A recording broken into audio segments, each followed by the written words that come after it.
Let's talk about the ministerial list now. So many names have been thrown out there. Yeah. Do you think it's going to happen this week or next week, first of all? Well, the president did promise. I mean, he spoke to Franz von Katt last week, and he did promise. He was specifically asked about that, and he did promise that he will forward the list by the end of the month. He said it almost nonchalantly, like, "Oh, okay, Nigerians have really been on my head about this, and I'm getting tired of the speculation and all of that." Yeah, of course, naturally. I mean, yeah. So, especially since we didn't set the timeline, he did. Yeah. You know, yeah. So he did promise that he was going to forward the list to the National Assembly by the end of the month. The National Assembly is supposed to resume on Monday, but I don't know if they're going to. I don't know if that is actually going to happen. So hopefully sometime this week. Yeah, it should happen. Do you believe it? All the lists you're saying, the names there. I mean, we've seen so many names. Yeah, you know. Here's the interesting thing. If you compare it to the situations in times past with the past administration and a couple of other administrations before then, not that many names have been thrown about in comparison. Yeah, let's be fair. So there has been the charge that the administration has really kept a lot of things close to its breast. It isn't really speaking out. A lot of people have tried to interpret it to signify that the Buhari administration is somewhat opaque. May not necessarily be as transparent as some of the other ones in the past. Whether that is a valid charge remains, I mean, it's debatable. You know, it's up for argument and stuff like that. But for me personally, I guess there are some obvious names that you feel, oh, okay, if the APC is serious about, you know, meritocracy and, you know, bringing in people who they feel are experienced and qualified to do that, then there are some of the names that you see out there do not seem out of place. Yeah. To put you on the spot a bit, do you think Governor Fashola will be there? Well, I have heard from a couple of persons who are close to Aso Rock who say that notwithstanding some of the bad press that he has gotten of late, that his name is there. I mean, there was this talk earlier in the week of some of them failing a DSS screening, and stuff like that. And then there was talk that Fashola did pass the screening. So I heard that he. It's well, yeah. We hear too many things. Yeah, I mean, we hear way too many things. But I think there is a significant proportion of Nigerians out there who feel that Fashola should be in Buhari's cabinet. What about Governor Amechi? Governor Amechi is really the tricky one, because I mean Governor Amechi he falls within within this cadre of Nigerian politicians for which no middle ground exists. So there are lots of people who like him and there are lots of people who loathe him, you know, as it were. So you really can't tell. But the point was, he was a very, very important part of the APC's fight to get into the presidency. And I mean, the question becomes, would Buhari want to risk putting his name on the spot by, you know, offering Amechi? Yeah, because it's very divisive, you know. So some people have advocated, say, oh, okay, compensating with, say, an ambassadorial slot and all of that. But then we remember that the president recently recalled all our ambassadors from around the world back into the country, and there seems to be this push within the Ministry of Foreign Affairs to have maybe career diplomats sent out there the next time. So that may not really be the case. So if that particular option is foreclosed, I mean, then it's got to be his cabinet that is remaining. So we'll wait and see. Definitely interesting. I'm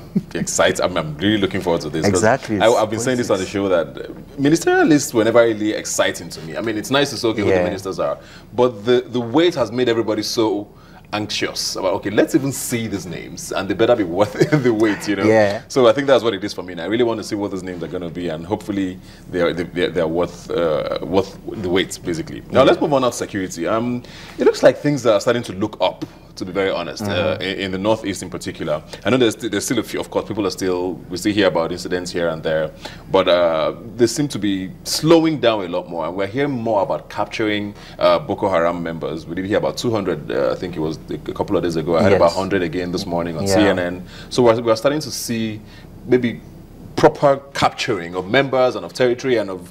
do you think things are really, they're going to meet the 3-month deadline? Which do we keep? I don't know if they will meet the 3-month deadline, but I do agree with you that in our prosecution of the war against Boko Haram, there has been significant process.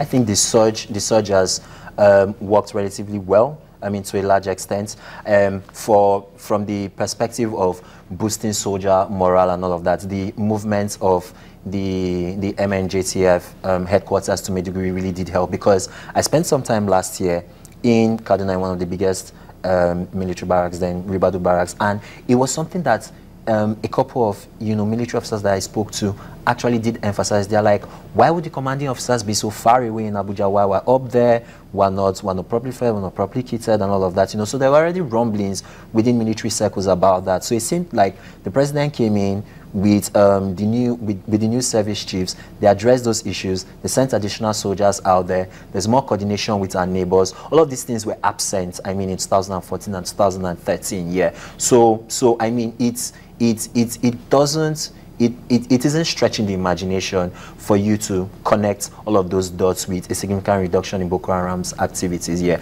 at least unlike what we saw 2-3 years ago, Boko Haram doesn't necessarily seem to be holding territory. It just seems like they're just carrying out sporadic attacks and then they are going back. And in military circles, that oftentimes is a sign of a weakening force. So yeah, it is really progress. It is very impressive news, and we just hope that it keeps getting better. I mean, it's a lot of us at some point didn't think Boko Haram would ever be history, and we're hoping that can actually be possible. So you think that's going to be possible?